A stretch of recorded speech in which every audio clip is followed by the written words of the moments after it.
reason for why the Supreme Court of the United States has struck down President Trump's ability to use tariffs. IEPA, they say, the International Emergency Economic Powers Act, does not authorize the president to impose tariffs. This is a judgment from the Chief Justice of the Supreme Court, John Roberts. I'm reading through this decision right now, which just came out literally in the last couple of moments here about the president's tariff authority. Worth noting that this is coming out just before he's set to go in front, of course, of Congress, a joint meeting of Congress, to talk to Democrats and Republicans. He has been touting tariffs constantly. Okay, now I have a good idea of who has joined this opinion. Roberts, the Chief Justice of the court, has delivered the judgment of the court. Also, Sonia Sotomayor, a liberal justice, Alana Kagan, another liberal justice, Neil Gorsuch, a conservative justice appointed by President Donald Trump, Amy Coney Barrett, another justice appointed by President Donald Trump, and Justice Jackson, as well, appointed by Joe Biden, joined that decision. What's up, people? Welcome to Dr. John Podcast. Sit down. Trump unleashed 45 minutes of raw fury from the White House podium after the Supreme Court dismantled his economic agenda, declaring war on the very institution his administration helped shape. The visceral outburst revealed a presidency fracturing under judicial rebuke in real time. Let me take you back to where this story begins, because understanding the scale of what happened requires grasping just how central these tariffs were to everything this presidency represented.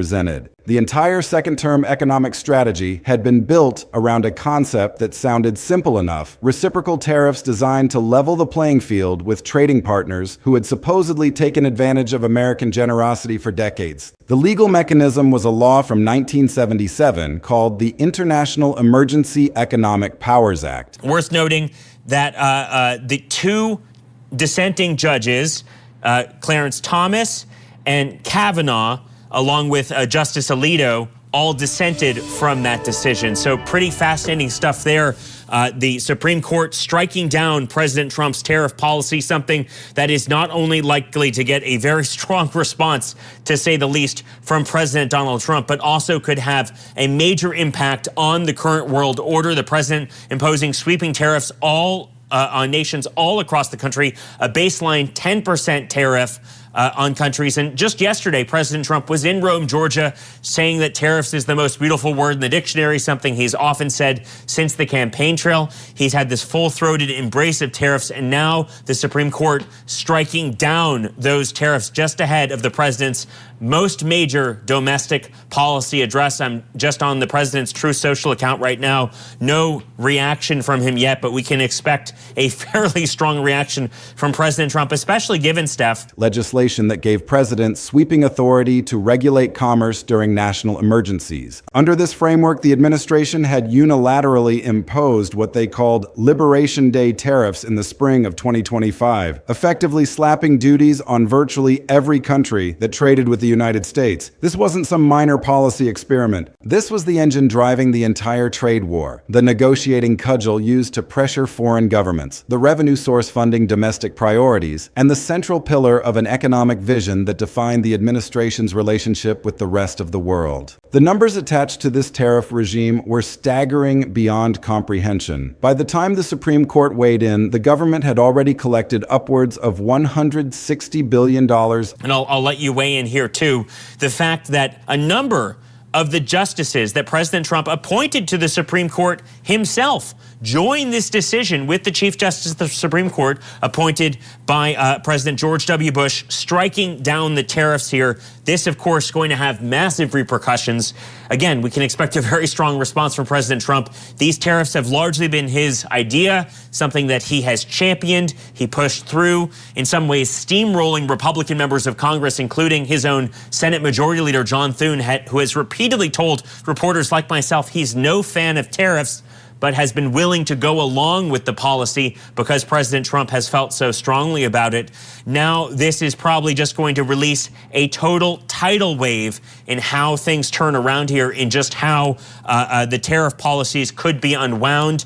Again, a lot of questions about where things go from here, Stephanie. And again, I'm just trying to monitor everything I can to just get a good sense of where things are going. This, of course, just breaking literally in the last couple of seconds here. Steph. Under these emergency authorities. One independent estimate projected that if the tariffs had been allowed to continue uninterrupted over the next decade, they would have generated approximately $1.4 trillion in revenue. Let that figure sink in for a moment because it represents an astronomical transfer of wealth from American businesses and consumers to the federal treasury, all accomplished through executive action without a single vote in Congress. This was taxation without representation in the most literal sense, and it was precisely the kind of power grab the framers had sought to prevent when they drafted the Constitution. The Supreme Court ruling that triggered that 45-minute meltdown came down on a day that will be remembered in legal circles for generations. Hey, Nate. Yeah, I know this is a major decision that we have been waiting for from the Supreme Court. There's a few important things that our audience should note about this decision. One is this does not impact all of the tariffs that President Trump has announced. These are only the tariffs that have been used under IEPA, which is the acronym for the law the president was using to institute these tariffs. Now, this law has been on the books for decades, but Trump was the first president to try to use this particular law to institute new tariffs. And that is really what the justices were considering here. So there's another major question of what happens to all the tariffs that have already been paid under this statute from President Trump, all of these IEPA tariffs. Are those funds that have already gone into the U.S. Treasury, are they going to need to be repaid to the importers and to the businesses that have, paid billions of dollars? I think the last update I was looking at recently said that the president's tariffs in totality have brought in as much as $287 billion to the United States Treasury. Chief Justice John Roberts wrote the majority opinion, and the 6-3 decision was blunt in its constitutional analysis. The power to impose tariffs, Roberts wrote, is clearly a branch of the taxing power, and the Constitution vests that power exclusively in Congress, not the executive branch. The framers gave Congress alone the authority to impose tariffs during peacetime, and no amount of emergency declaration could change that fundamental constitutional reality. What made the ruling particularly devastating for the administration was the composition of the majority. Roberts was joined not only by the 3 liberal justices, but also by Neil Gorsuch and Amy Coney Barrett, 2 justices Trump had personally nominated and fought tooth and nail to get confirmed through a bitterly divided Senate. In 2025, again, not all of the president's tariffs are going to be impacted by this decision, but this is going to send major shockwaves through the Trump administration. As you noted, the president likely to be very upset about this decision. You noted the justices who ruled against the president, even some of those justices being appointed by the Trump. But that, I think, speaks to the fact that we have 3 separate and equal branches of government. The justices that are appointed, whether it be Supreme Court justices or your regular federal district judge across the country, you don't want those judges to feel beholden to the president that appoints them. And so this is an example of the judiciary being the independent branch of government that it is supposed to be.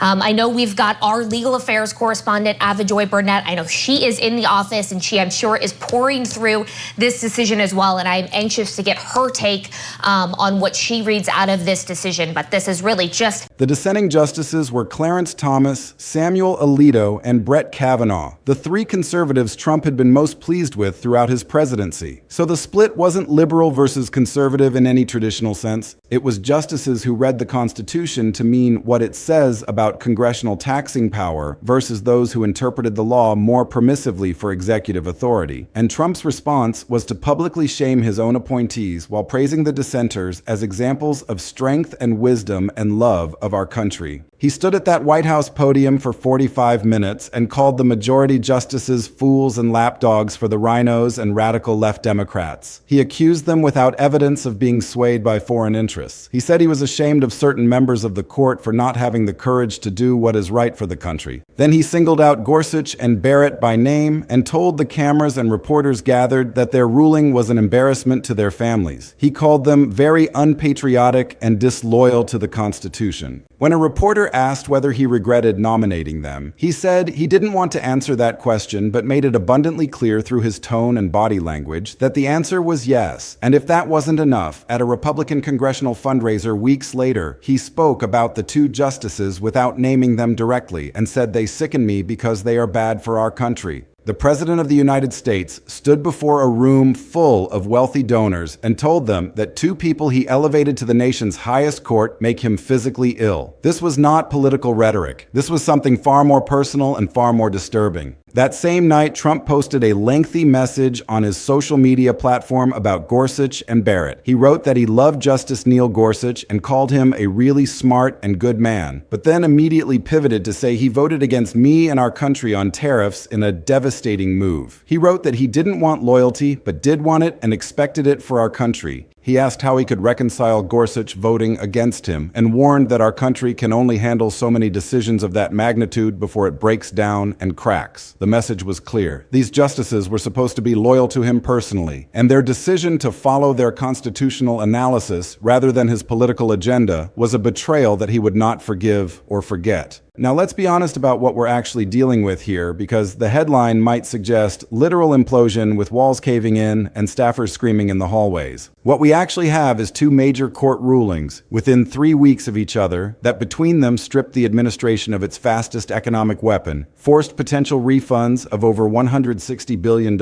in illegally collected tariffs, and publicly exposed a Justice Department investigation of the Federal Reserve Chair as a harassment campaign with essentially zero actual evidence of a crime. Trump's response to both rulings combined into one of the most publicly unhinged presidential reactions to adverse court decisions in modern American history. He attacked his own justices. He called judges wacky, nasty, and crooked. He said bad courts are costing the country hundreds of billions. He demanded crime bills targeting rogue judges. He told reporters the court system is a weaponized and unjust political organization. When a president responds to losing in court by calling for punishment of judges and accusing the entire judiciary of being influenced by foreign interests, you are not looking at routine political frustration. You are looking at something far more serious, something that cuts to the very heart of how constitutional democracy is supposed to function. The executive branch is not supposed to attack the judiciary for doing its job. The president is not supposed to publicly shame Supreme Court justices who rule against him. And the Justice Department is not supposed to be used as a political weapon to harass independent officials into submission. But that is exactly what we are witnessing in this moment. Let me take you deeper into the financial stakes because the numbers are genuinely staggering. The Supreme Court did not order immediate refunds, sending that question back to lower courts to resolve, but the exposure is enormous. Economists estimated the government had collected somewhere between $160 and $179 billion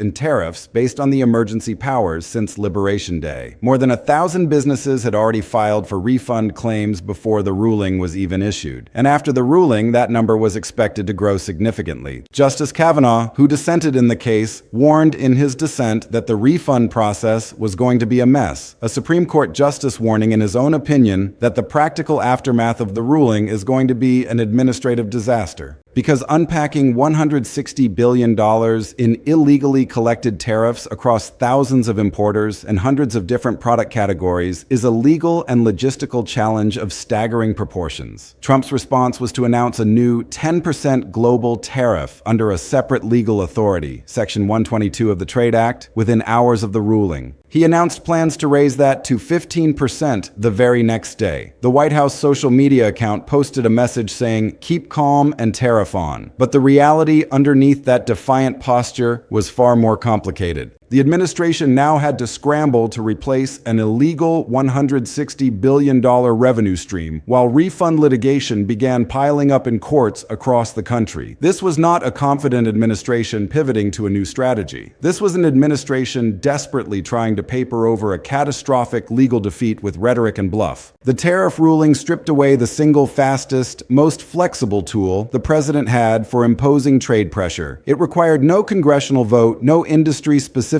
investigation, no procedural delays. Trump could apply it to any country at any rate with minimal bureaucratic friction. That is precisely why he used it to impose the Liberation Day tariffs, the fentanyl tariffs on Canada and Mexico, and a whole range of additional duties. And that is precisely why the Supreme Court struck it down. The court essentially said you cannot reframe a tax as emergency economic regulation and claim presidential authority. The framers decided that, and even the justices Trump appointed agreed with that reading.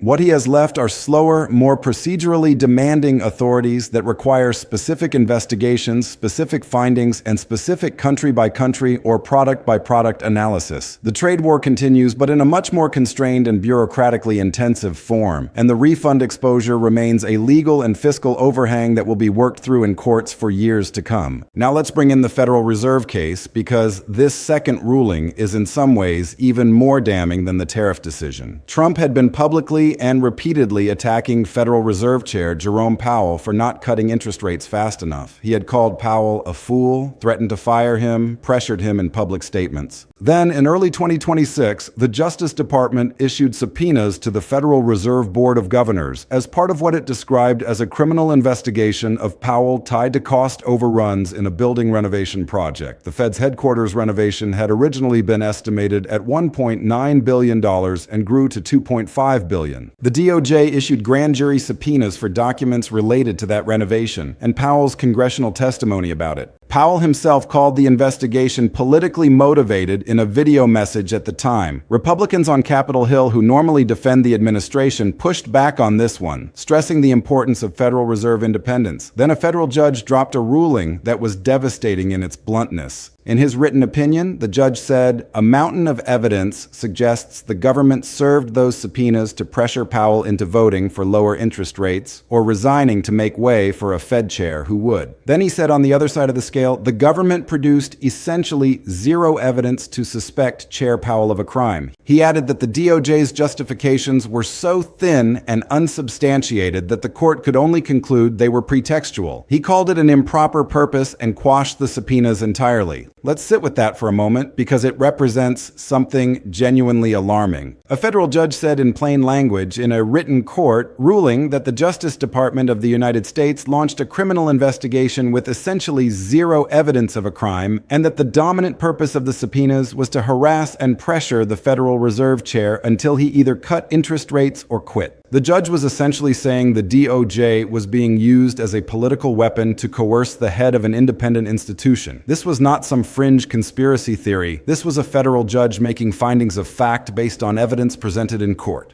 Trump's response to this ruling followed the same pattern we saw with the tariff decision. He called the judge wacky, nasty, and crooked. He accused him of suffering from the highest level of Trump derangement syndrome. He said the judge was totally out of control. He demanded that the judge be removed from any case involving him or his administration. And he lumped the Powell ruling together with the tariff ruling and said bad courts in this country are costing us an enormous amount of money. 2 courts, 2 rulings, one finding his tariffs unconstitutional, one finding his DOJ was harassing a central banker with zero evidence. And the response is to attack the judges personally rather than engage with the legal reasoning.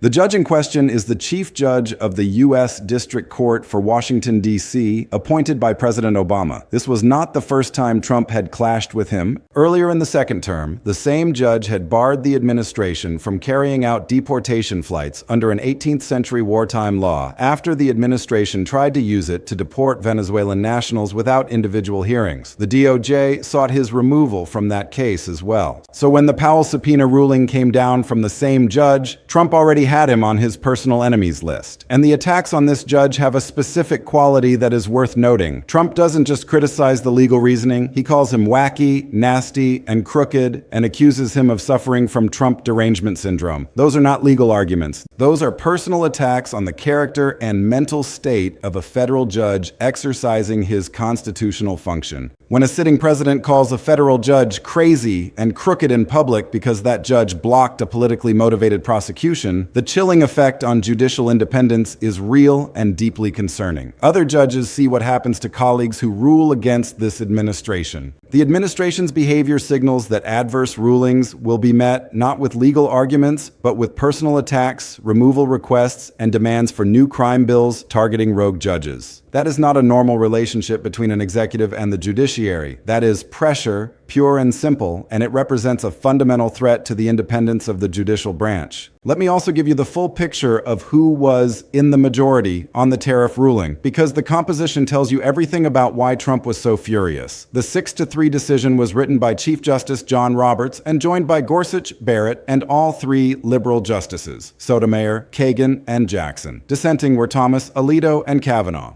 Trump specifically thanked Thomas, Alito, and Kavanaugh at his press conference, calling them examples of strength and wisdom and love of our country. The split was not liberal versus conservative. The split was Roberts, Gorsuch, and Barrett reading the Constitution to mean what it says about congressional taxing power, and Thomas, Alito, and Kavanaugh reading the law more permissively for executive authority. Trump's response was to publicly praise the dissenters and publicly shame the people in the majority, including his own two most recent picks. He essentially held a public loyalty hearing for Supreme Court justices at the White House press podium, and two of his appointees failed the loyalty test by following their constitutional analysis rather than his political agenda. The justices he wanted to rule for him prioritized law over loyalty, and he made them pay for it publicly. That is the most revealing detail in this entire story. Now let me connect all of this to the broader picture, because the two rulings are not isolated events. They are part of a documented pattern in which courts across the country have repeatedly found that this administration has overstepped its legal authority. On tariffs, the Supreme Court said the emergency powers law doesn't give the president taxing authority. On the Fed investigation, a district court said the DOJ had essentially zero evidence and was running a pressure campaign. On immigration enforcement, multiple courts have blocked or constrained deportation authorities. On federal spending freezes, judges have stepped in to protect congressionally appropriated funds. Each one of these rulings comes with a paper trail documenting specific instances where the administration exceeded its authority and a court said no. And Trump's response to every one of them follows the same pattern. Attack the judge, call the court biased, demand consequences for rulings he disagrees with, announce a workaround, repeat. That pattern is itself a constitutional story about what happens when an executive branch genuinely believes that judicial oversight is an obstacle rather than a feature of the system. The courts, to their credit, keep ruling, and the documented record of executive overreach keeps growing. The refund litigation from the tariffs is going to drag through courts for years, with thousands of businesses pursuing claims for illegally collected duties. The alternative tariff authorities Trump pivoted to are slower and more legally constrained, meaning his trade war continues, but with much more procedural friction. The DOJ's appeal of the Powell subpoena ruling is pending, and the acting U.S. Attorney's Office has pledged to continue fighting it. Trump's nominee to replace Powell as Fed chair when Powell's term ends is already in the Senate confirmation pipeline, meaning the pressure on the Fed's interest rate decisions is shifting from criminal subpoenas to personnel replacement.